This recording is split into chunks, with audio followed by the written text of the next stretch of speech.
I'm Adam Hollier, and this is the JAMS podcast. I represent the 2nd Senate District, and I'm here with 3 of my colleagues and some of my best friends.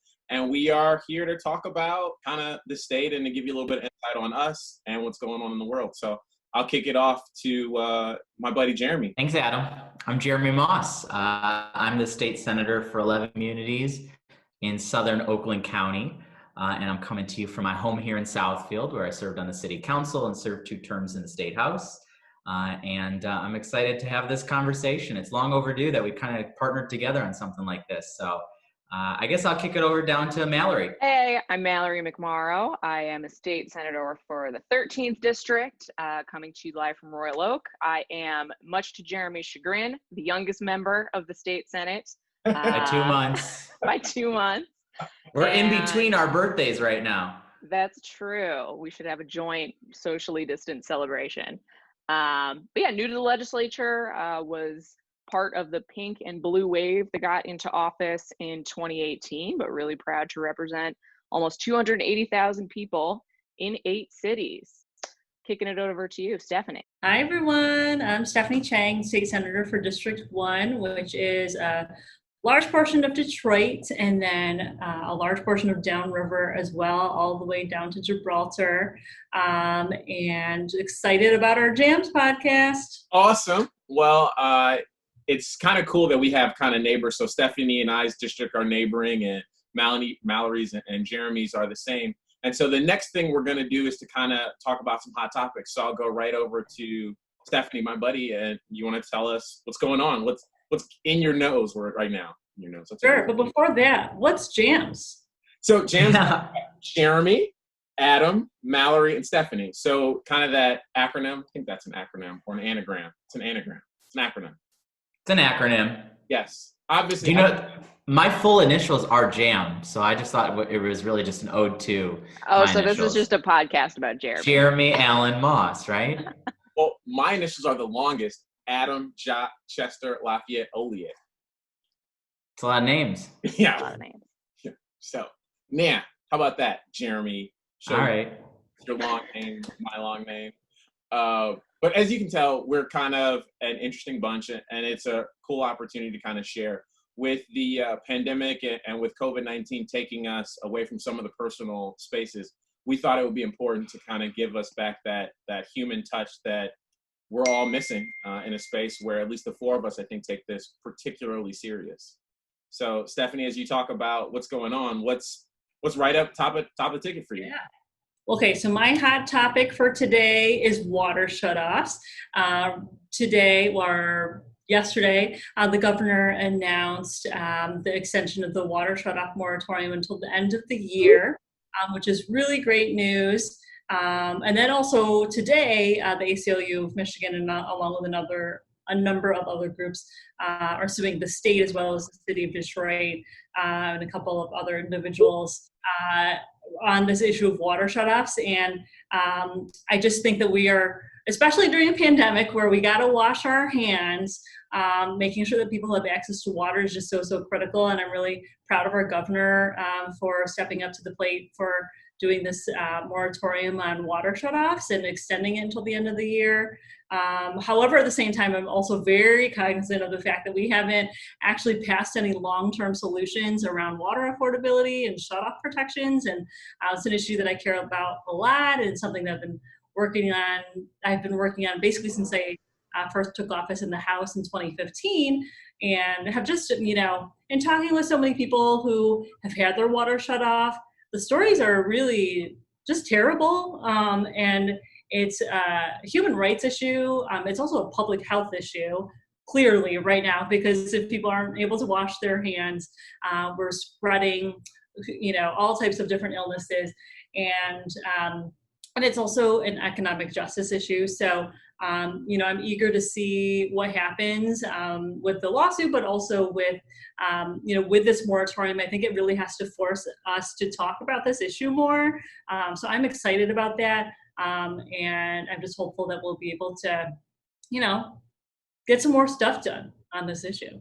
And so I know Mallory's always saying, well, what are we doing? What is the thing? And you said you've been working on this for some time, but you also have legislation that is sitting in committee that hasn't moved. Can you just highlight that real quick so people know not only that you are doing something, but there is a plan that could be actioned on that people can start to weigh in and say they support? For sure, yeah. And Adam, you've got a bill as well. And I think, so we've got a number of bills in both the Senate and the House related to shut-off protections, especially for vulnerable residents or seniors or people with medical conditions that need water, families with young children, pregnant women that need this access to water. As well as we have a bill around affordability plans, because we know that if we're just billing people bills that they are not going to be able to afford, we're not actually collecting anything. So it would be better if we actually issued water bills that we know match with their household income. And then we've got all types of weird billing issues around the state. And so, Adam, you've got a bill around billing practices where we really just need to bring some common sense to the way that we do billing across our state. And the list goes on. We've got a number of bills, but it's a pretty comprehensive package and something that we've reintroduced now several times, which is, I think, the story of a lot of good Democratic bills, unfortunately. But this issue has been bipartisan in the past, actually. We have had Republican co-sponsors on some of these bills before, but we just have never seen a committee hearing on any of them. So hopefully, with all this greater awareness about public health and the importance of having water in your home, we can, just keep that conversation going. Cool. And get some action. And Jeremy, as we talk about billing and finances, I think your hot topic really comes right in perfect. Do you want to tell everybody what you're working on and what that space is? Sure, I do. First, I want to give a huge acknowledgement to Stephanie for this issue. We served 2 terms in the House together talking about access to water, access to clean water, and then we served through the Flint water crisis. So Stephanie, our colleague, State Rep. LaTanya Garrett, our former colleague, who is now the mayor of Flint, Sheldon Neely, our late colleague, Julie Plowecki, held hearings on water quality, water affordability. So this is not a topic that is just a topic du jour. Stephanie and others, of course, my support of their efforts, have been talking about this for a while. And I think it kind of just continues that conversation of what duties is government supposed to do? And how do you have access to hold us to account of what we're doing? And so just yesterday, about 20% of the recipients for the Paycheck Protection Program were released. About 20% of where that money was allocated. We still don't know where the remaining bulk of that money has been dispersed, but we're starting to see where it's been dispersed here in Michigan, including to firms that have been tied to our Senate Majority Leader, to firms have been tied to a West Michigan Republican congressman, and some others. And here in Michigan, we are one of 2 states that in the country don't require our state legislators to file a financial disclosure form. So as these decisions are being made of how to allocate tax dollars and who gets awarded these tax dollars, which in this case is a federal program, but it's a loan that eventually turns into a forgivable grant. We need to better understand who is profiting from some of these decisions that are being made. Not to shame anybody or to call anyone out on the front end that they've done something wrong, but to give you, the resident, the ability to vet these decisions and make an informed decision for yourself of, was there a loose tie here? Was there something that needs further scrutiny? And so we're one of 2 states that does not require our elected officials in state government to disclose our finances. And we have seen time and time again in the legislature where legislators will put up bills and then you find out later that they could have personally profited from the legislation that they're introducing. And so another thing that we are one of 2 states that we don't do is we don't disclose our documents to the Freedom of Information Act. The governor of Michigan and the legislature of Michigan are not subjected to the Freedom of Information Act. We're one of 2 states that the governor and the legislature are not subjected to public disclosure of documents. And so, I think about this because the 4 of us suffered through a shared experience on April 30th of people entering into the Capitol demanding more information from their legislators, but demanding it with high-powered firearms. If only Michiganders would realize you don't need to come storm the Capitol with guns to get your legislators to a higher level of scrutiny. We just need to open ourselves up to disclosure, and you would have all the access as a resident of Michigan to make an informed decision on how to vote, make an informed way to tell people what your legislator is actually doing. So this has been my mission in state government since I got there, and I've had a lot of support from the three of you, and we're continuing to push forward to make sure that Michigan's more ethical, more accountable, more transparent. And Jeremy, well, Jeremy, I mean, this is sorry, go ahead. But you have Republican support too. This isn't just the three of us. You just haven't been able to get the leadership who obviously have taken a very negative stance against disclosures, and it's come out that had a very personal impact in some of the policies that have been made. Yeah, no doubt about it. You know, I came into the legislature in 2015 knowing that Michigan's governor and state legislature is not subjected to basic levels of transparency that nearly every other state is. So this, you know, it's really easy to write bills when you model them off of 48 other states, but we did it. And we tried to lift Michigan up from its last place ranking by the Center for Public Integrity. So Center for Public Integrity scrutinizes all 50 states, 13 functions of state government. And Michigan has failed 10 of those functions, including access to the executive, access to the legislature, disclosure of lobbying firms, and disclosure of public financing or financing of legislators.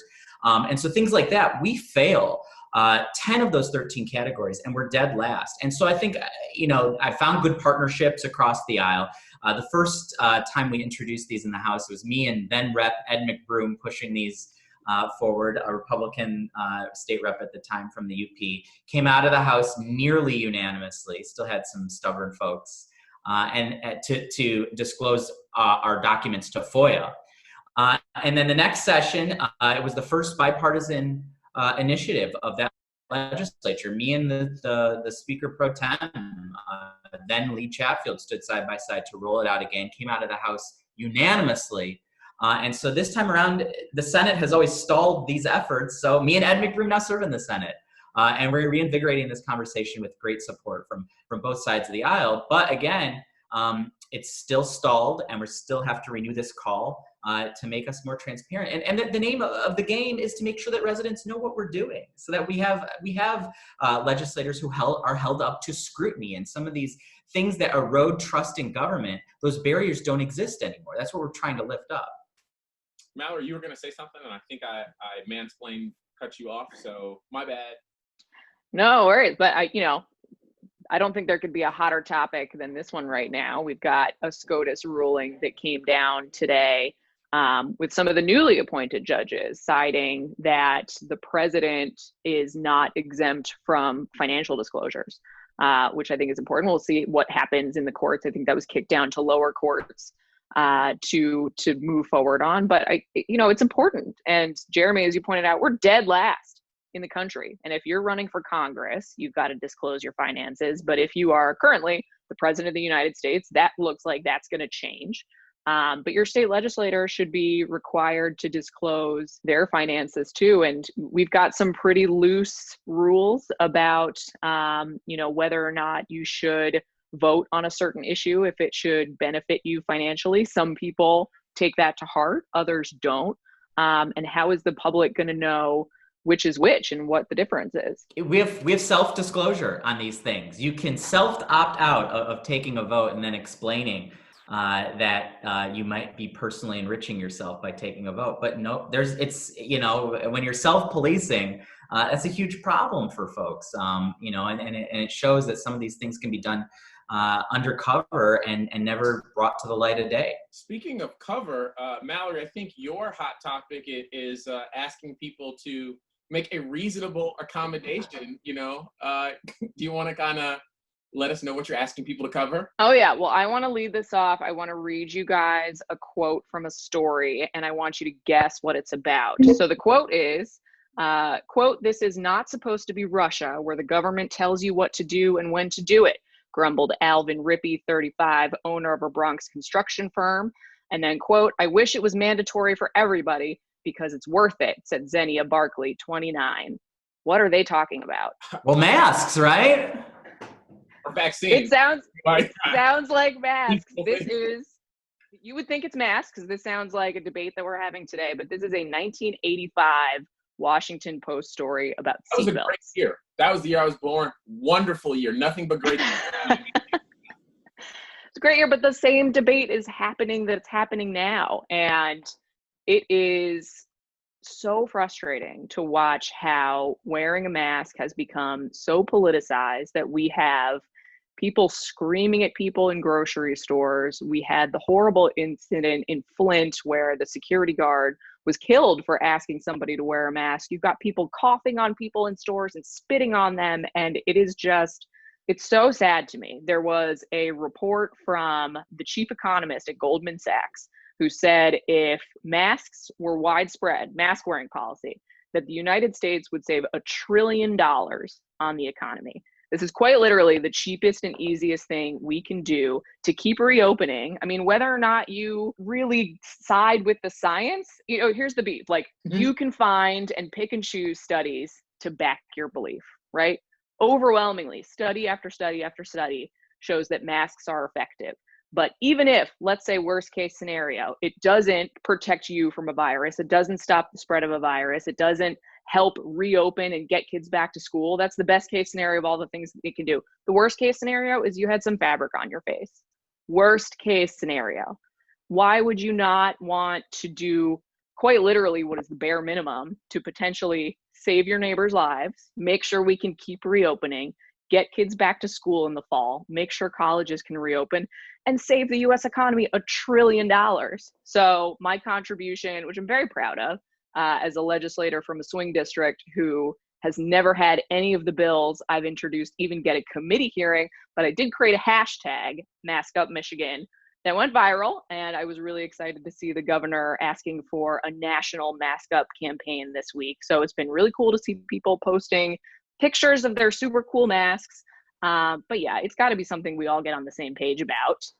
Exactly, so that we can keep reopening. It's so easy, and it's so much easier than letting this virus just spread and spread and spread. So I want to thank you guys for wearing masks. I think we look good. Super cool. Adam, out there. Like, this one is made by DF, which is a Detroit company. There's like all these really amazing kid masks. The kid masks are way cooler than the adult masks, by the way. My older daughter has like a dinosaur mask and then a space mask. So it's also a fun fashion accessory in addition to being really important for public health. Am I still a kid with my helicopter mask? Ooh. Oh, I like that. okay. And so, you know, I'm wearing mine for exercise. Like I said on that task force, they were talking about gyms reopening, and they're like, oh no, can't wear masks. Like, I aspirate so much when I work out. Like, the last thing you want to be doing is like shooting off particulate around someone as you're working out. But Mallory, I think as we And you were sitting in committee yesterday, right? Oh gosh. So I had to go up for this joint oversight committee where the Republicans have created this committee to complain about the governor's response to the pandemic, which has been stellar. And so the committee That's the perfect description of the whole thing. it's like, hey, The Republicans created the committee to complain about.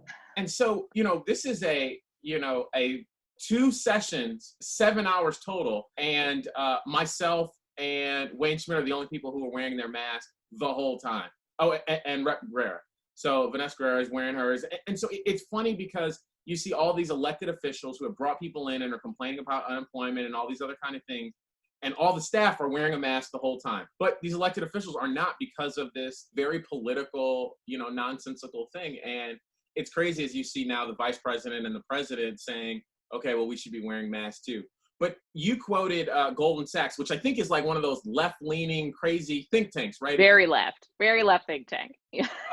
And so it's like, come on, people, everything shouldn't be political. I'm also an Army Reserve officer, and so I have to go do some training, and I will be required to wear a mask the entire time I'm indoors or within 6 feet of anyone at any time. So this isn't a political thing. This is a safety thing. I'll tell you this. I think I've told you this story before. At the top of this crisis, as we were looking for PPE, and the governor put a huge call out there in Oakland County, where Mallory and I represent, obviously was an epicenter of this crisis, put a huge call out there. A guy called my office and said, listen, I have and can make masks out of Depends underwear, and I'm looking for, how to donate it. And he assured us that they were clean.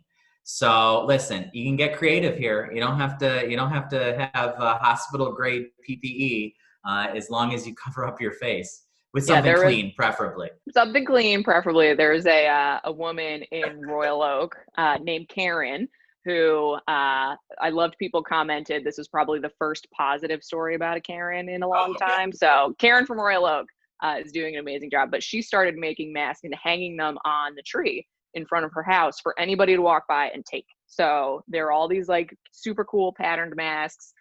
We've seen some kids who set up like mask sales in their front yard instead of like a lemonade stand of all different sizes. So it's fun, and it's something we can all do to show that we're all on the same team against this horrendous thing.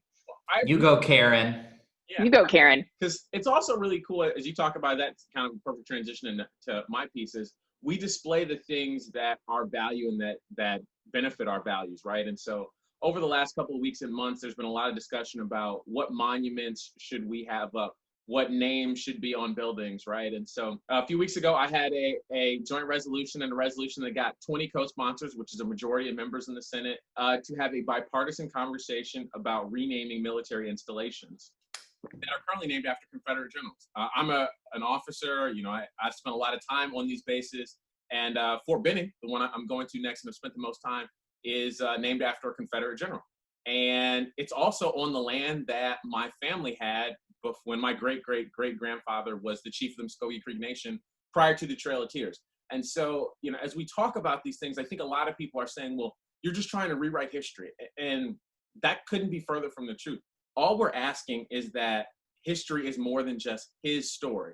We're asking that, the contributions that my family, that your family, that so many Black and brown and women, made throughout history and were present, and that we talk about it and account for it, right? So, the Senate Dems, I think, have started to have a conversation and saying, maybe we should bring the statue of Lewis Cass back, not because he didn't make an impact in the city, not because he wasn't impactful in the state, but because he's had a long and, worthwhile run at the Capitol. But I think it's about time that we send someone else, right? And I think that person should be former Mayor Coleman Young. He was a state senator in Detroit, and he wasn't just the first Black mayor of the city of Detroit. He was somebody who was a, avid enemy to McCarthyism, something that we now look back and say was one of the all-time low points of our country and our government, the U.S. Senate.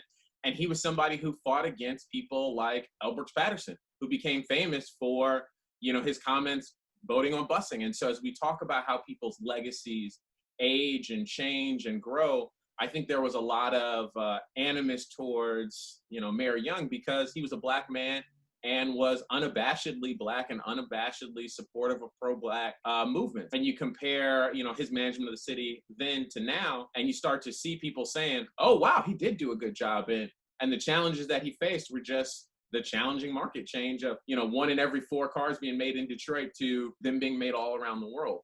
So I think it's an important time for us to have conversations, not about what are we taking down exclusively, but what are we building up, and how do we honor diverse perspectives and people who are relevant today in this struggle. And Mallory, as a creative, I think it'd be really, valuable, at least from my perspective, for you to talk about, how important it is for us to honor in statue and symbolism, and that those things mean something and they aren't just there for no reason. Yeah, well, and I think, when you think about what a name or a monument is, it's a snapshot, and you're not really learning history from that one thing. You see a statue that's posed, or you see a name on a building, and that doesn't give you depth. It doesn't show you the complexity of the story or the situation. So it should really be reserved for our most aspirational people and ideals, because you just get that one snapshot or moment from it. And, a kind of painful story that can help us relate to this is,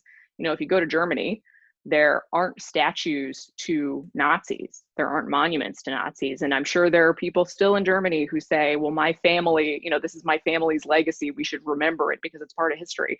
But it was a painful part of history. And it's not something that people hold up as their ideals. And It's something my husband and I have been talking about quite a bit because he's Jewish. And Jeremy, I'm sure you could chime in here. You don't want to see a statue put up that is positioning your country in a position of aspiration when it is somebody who's carried out something brutal against your family members or against your countrymen. So I think we've really got to think about, what do we hold up as the most aspirational? Maybe not necessarily where our country is, because our country is complicated and complex and we still have a long way to go, but who do we want to be and what things can we put up there to remind us of what we're working towards? Or even more than that, here in Michigan. We are the state that beat the Confederacy. We are the state that had the highest proportion of our population in Union troops in the Civil War. And so, as we all, of course, suffered through this egregious protest at the Capitol where the Confederate flag was being displayed by protesters back on April 30th, it not only defies Michigan history, it defiles Michigan history. That is not our heritage here. We are the state that actually was an integral part of tearing down that flag. One of the things I think is really cool is I've been reading some of the different blogs and articles from people who are the descendants from some of the people who have statues named after, statues there or buildings named after them, and saying, change the name. As a descendant of this person, I want you to change the name. I have a resident in Grosse Ile who is the descendant of General Alexander McComb, and he, a few weeks back, had a really amazing op-ed in the Detroit Free Press calling for his statue to be taken down. So trying to help him out there, but I think it's powerful, Brent, when you see, the lineage and then people saying, you know what, this is important for us to understand and recognize and sort through, but we don't necessarily need a statue of my great whatever on the street there. So thanks for weighing in on these kind of hot topics. I think next we're going to do our yays and nays. Stephanie, do you want to kick us off? So my yay of the day is my new Ninja blender. I had a really old something blender from college, so it was pretty old and then it broke. So then I was searching for a new blender, and I got one of the really cool ones where it just goes straight up into the cup. So, and this is it's been super fun over the past few weeks, especially when it's been really hot, to be able to make smoothies with my daughter. She can chop banana and put them in there, and then she covers her ears when I blend because it gets too loud for her. But and then you get a delicious smoothie. So I love my Ninja blender. It's so fast and makes delicious smoothies. That is my yay. Not an endorsement, but great product, I guess. Yeah. Jeremy, you had a nay, I think. No, I think I had a yay. Oh, that's right. That's right. I had a yay. It's craft beer month here in the state of Michigan. And I'm not going to tell everybody what time we recorded this. Let's just say it's 5:00. So cheers. Happy craft beer month, everybody. And if you want more information, craft beer month. If you want more information, go to my social media and you can discover how excited I am about craft beer month. Cheers. Cool.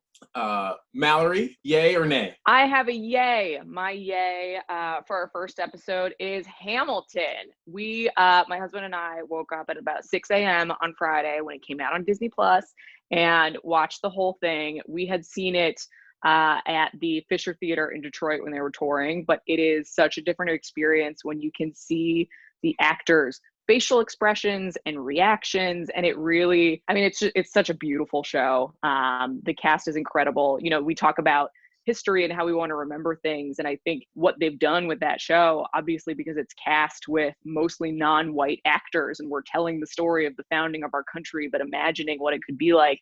And I actually remember there was a 4th grade class who came to Lansing, and we have a portrait of Marquis de Lafayette in the Senate. And I remember pointing it out and asking if any of the kids had seen Hamilton. And one of the kids said, "That's not what he looks like." And it blew my mind because I was like, this is amazing that we've got a generation that can imagine, the founding of our country, but in a way that looks like them. And I think that's the magic of that show. So I highly recommend it. It's on Disney Plus. I think it's going to become a 4th of July tradition for us. That's cool. I had a bit of a nay. I spent a whole day in Lansing in this silly joint oversight committee to come home to flooded basement, leaking roof, because when you live in an old house, every time you leave it, your wife tells you about how something is broken. So projects. You need a craft beer to endure these hardships. That's why I have the watermelon. It's like, hydrating and all those kind of things. But yes. Has anyone invented a watermelon craft beer? Oh yeah, sure Hell or there. High watermelon. How about that? Cool. Well, thanks for joining us for Yays and Nays in the first part of the JAMS. As we transition, we'll do one more little segment of kind of one-on-one, so you get a better opportunity to get to know us as members. And we appreciate you tuning in.